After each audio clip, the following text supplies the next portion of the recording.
تم سب والد صاحب کے پاس واپس جاؤ اور کہو کہ ابا آپ کے صاحبزادے نے وہاں جا کر چوری کی، اور ہم نے تو اپنی دانست کے مطابق آپ سے اس کے لے آنے کا عہد کیا تھا، مگر ہم غیب کی باتوں کے جاننے اور یاد رکھنے والے تو نہیں تھے، اور جس بستی میں ہم ٹھہرے تھے وہاں سے یعنی اہل مصر سے اور جس قافلے میں آئے ہیں اس سے دریافت کر لیجئے، اور ہم اس بیان میں بالکل سچے ہیں۔ جب انہوں نے یہ بات یعقوب سے آ کر کہی تو انہوں نے کہا کہ حقیقت یوں نہیں ہے، بلکہ یہ بات تم نے اپنے دل سے بنا لی ہے، تو صبر ہی بہتر ہے۔ عجب نہیں کہ اللہ ان سب کو میرے پاس لے آئے، بے شک وہ علم والا ہے، حکمت والا ہے۔ اور ان کے پاس سے چلے گئے اور کہنے لگے کہ ہائے افسوس یوسف پر، ہائے افسوس، اور رنج و الم میں ان کی آنکھیں سفید ہو گئیں اور ان کا دل غم سے بھر رہا تھا۔ بیٹے کہنے لگے کہ واللہ آپ تو یوسف کو اسی طرح یاد ہی کرتے رہیں گے یہاں تک کہ آپ گھل جائیں گے یا جان ہی دے دیں گے۔ انہوں نے کہا کہ میں تو اپنے غم و اندوہ کا اظہار اللہ سے کرتا ہوں، اور اللہ کی طرف سے وہ باتیں جانتا ہوں جو تم نہیں جانتے۔ اے بیٹو، یوں کرو کہ ایک دفعہ پھر جاؤ اور یوسف اور اس کے بھائی کو تلاش کرو، اور اللہ کی رحمت سے نا امید نہ ہونا کہ اللہ کی رحمت سے تو کافر لوگ ہی نا امید ہوا کرتے ہیں۔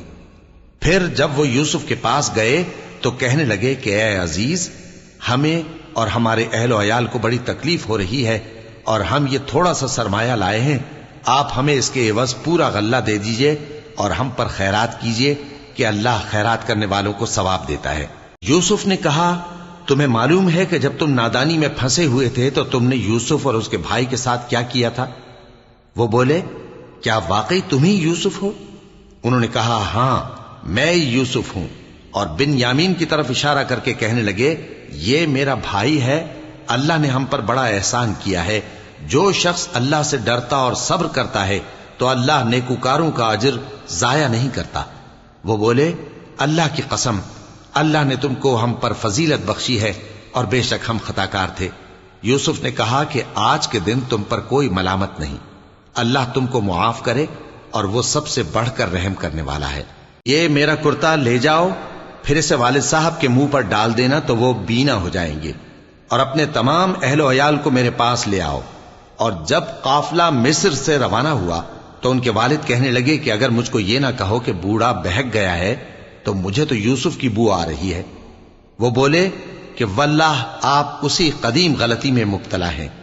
مگر جب خوشخبری دینے والا آ پہنچا تو اس نے کرتا ان کے منہ پر ڈال دیا، سو وہ بینا ہو گئے، اور بیٹوں سے کہنے لگے کیا میں نے تم سے نہیں کہا تھا کہ میں اللہ کی طرف سے وہ باتیں جانتا ہوں جو تم نہیں جانتے؟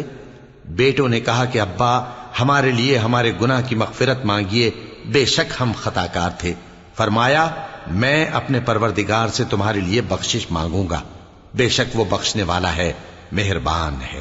پھر جب یہ سب لوگ یوسف کے پاس پہنچے تو انہوں نے اپنے والدین کو اپنے پاس جگہ دی اور کہا مصر میں داخل ہو جائیے، اللہ نے چاہا تو امن و امان سے رہیے گا۔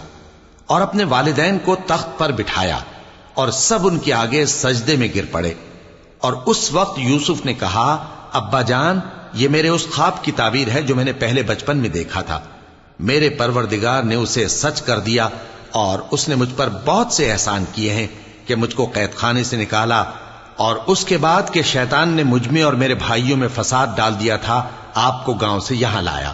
بے شک میرا پروردگار جو چاہتا ہے تدبیر سے کرتا ہے، وہ علم والا ہے، حکمت والا ہے۔